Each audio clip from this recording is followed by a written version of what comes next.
Tadgh, how have the opening few weeks of pre-season training been?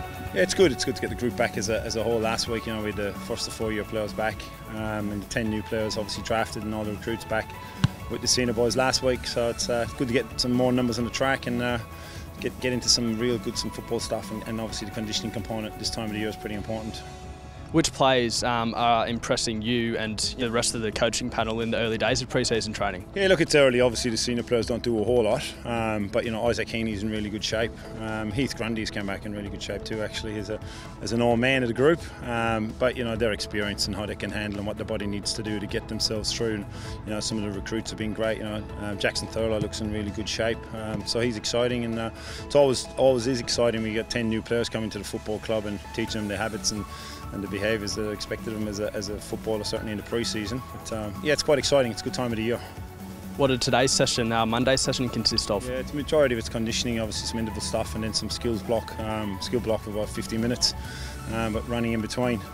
Hot day up here in Sydney, but it's good for me. You got to get the miles in, and obviously started with the 2K this morning, which is a big session for the boys. A bit fried by the end of it, which is good to see. That's what we've got to do, is push their limits a small bit.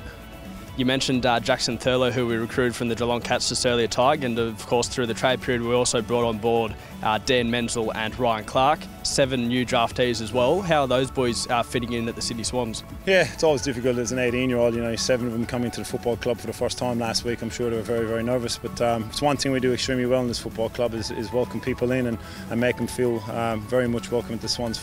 And a lot of people from the football club don't come from Sydney, so a lot of players have been through the relocation and moving up here as young men, so it's something we do very well, and it's what we've done all week and we'll continue to do for the rest of the year for those young men.